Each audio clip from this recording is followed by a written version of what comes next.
अस्सलाम वालेकुम dear students, this is Wadood Khan और आज की वीडियो में हम पढ़ेंगे सेंटेंस स्ट्रक्चर्स।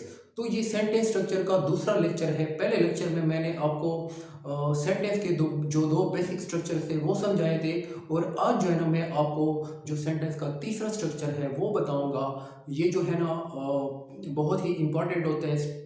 जो सेंटेंस के स्ट्रक्चर्स होते हैं, मुख्तलिफ किस्म के स्ट्रक्चर्स, इसको सीखना, इससे आपकी और आज जो रिटन एक्सप्रेशन है, स्पेशली जब आप कोई ऐसे लिखते हैं या कोई पैराग्राफ लिखते हैं तो उसमें ये आपके लिए आपका जो एक्सप्रेशन होता है, रिटन एक्सप्रेशन, वो बहुत ज़्यादा काफ़ी हद तक वो बेहतर हो जाता है। तो आइए चलते हैं तीसरा सेंटेंस स्ट्रक्चर को ज़रा देखते हैं। तो जो हमारे पास तीसरा सेंटेंस स्ट्रक्चर होता है उसमें सबसे पहले हमारे पास सब्जेक्ट आएगा, सब्जेक्ट के बाद हमारे पास वर्ब आएगा, वर्ब के बाद हमारे पास इनडायरेक्ट ऑब्जेक्ट आएगा, और इनडायरेक्ट ऑब्जेक्ट के बाद हमारे पास डायरेक्ट ऑब्जेक्ट आएगा। तो ये वाला जो सेंटेंस स्ट्रक्चर है, यहाँ पे आप देखते हैं कि दो तरह के ऑब्जेक्ट आते हैं, एक डायरेक्ट ऑब्जेक्ट और एक इनडायरेक्ट ऑब्जेक्ट। तो सबसे पहले जो आपने पॉइंट याद रखना है वो मैं थोड़ा सा आपको डायरेक्ट और इनडायरेक्ट ऑब्जेक्ट के दरमियान जो मेन फर्क है उसको थोड़ा सा समझा देता हूँ। फिर जो है ना हम इस सेंटेंस स्ट्रक्चर के जरिए से समझेंगे, सेंटेंसेस बनाएंगे। ओके, तो डायरेक्ट और इनडायरेक्ट ऑब्जेक्ट के दरमियान जो मेन डिफरेंस है वो आप सीख सकते हैं। तो यहाँ पे अगर आप देखते हैं तो मैंने आपको यहाँ पे लिखा है, जो इनडायरेक्ट ऑब्जेक्ट होता है उसकी पहचान आप कैसे करेंगे किसी भी सेंटेंस में, और डायरेक्ट ऑब्जेक्ट की पहचान आप कैसे करेंगे। Okay, so let's start. जो हमारे पास इनडायरेक्ट ऑब्जेक्ट होते हैं वो किसी भी सेंटेंस में it can be noun, pronoun और अ नाउन फ्रेज। ठीक है, तो जो इनडायरेक्ट ऑब्जेक्ट होता है वो कोई भी नाउन हो सकता है, प्रोनाउन हो सकता है, या फिर कोई नॉन फ्रेज हो सकता है।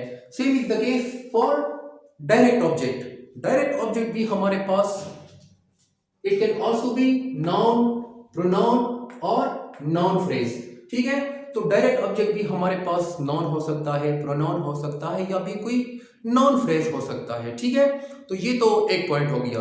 दूसरा जो पॉइंट आपने याद रखना है वो है, जो इनडायरेक्ट ऑब्जेक्ट होते हैं वो वाला ऑब्जेक्ट होता है for whom the action is performed. यानी किसी भी सेंटेंस में जो एक वर्ब होता है जो कि एक्शन को जाहिर करता है। ठीक है, अब किसी भी सेंटेंस में जब आप कोई एक्शन होता है तो उस एक्शन से जिस बंदे को या जिस चीज को फायदा पहुंचता है, वो कोई जानवर भी हो सकते हैं, कोई इंसान भी हो सकता है, जिसके लिए एक्शन किया जाता है, या दूसरे अल्फाज में ये कह सकते हो कि जो बेनिफिशियरी होते हैं, यानी जिसको एक्शन से फायदा पहुंचता है, तो वो हमारा इनडायरेक्ट ऑब्जेक्ट होता है। ठीक है, indirect object can only be found in sentences that have direct objects. ठीक है, तो जो इनडायरेक्ट ऑब्जेक्ट होते हैं वो सिर्फ उन सेंटेंसेस में होता है जिन सेंटेंसेस में हमारे पास डायरेक्ट ऑब्जेक्ट भी मौजूद होता है।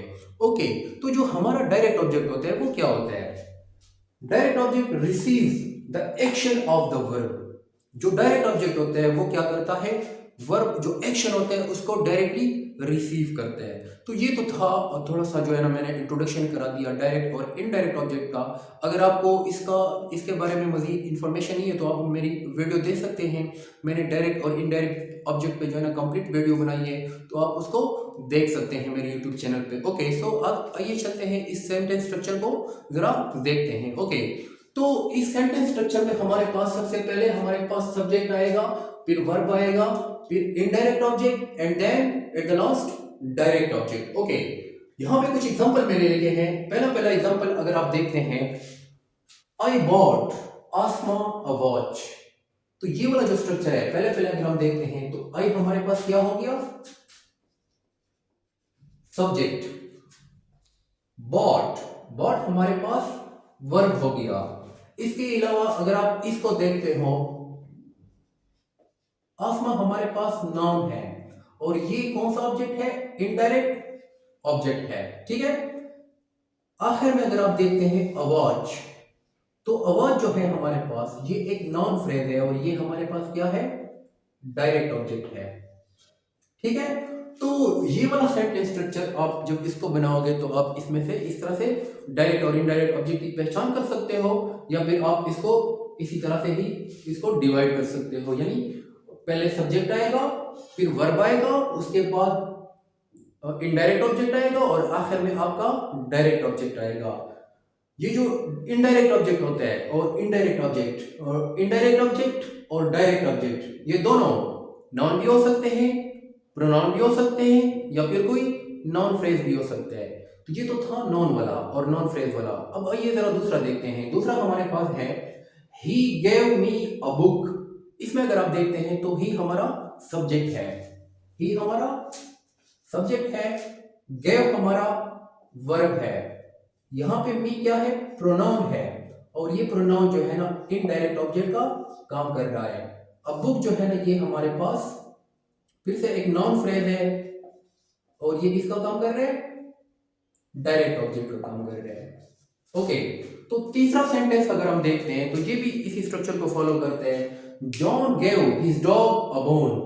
जॉन हमारा सब्जेक्ट हो गया, गेव हमारा वर्ब हो गया, हिज डॉग ये हमारा नॉन फ्रेज हो गया, और ये इनडायरेक्ट ऑब्जेक्ट है। ठीक है, इनडायरेक्ट ऑब्जेक्ट में नॉन फ्रेज भी आ सकते हैं, यानी ये एक नाउन है और ये एक पॉजेसिव एडजेक्टिव है।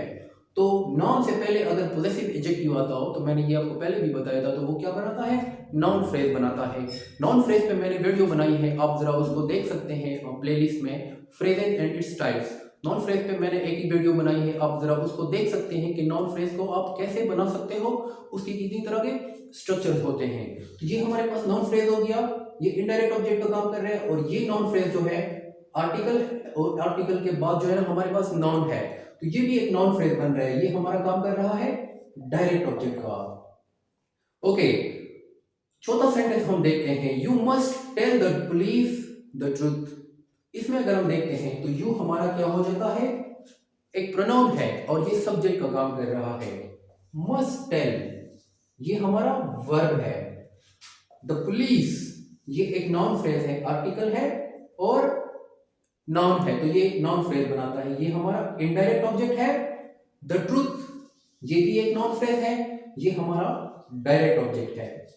तो इस तरह से आप ये वाला स्ट्रक्चर जो है ना, इसको आप इस पे आप सेंटेंसेस बना सकते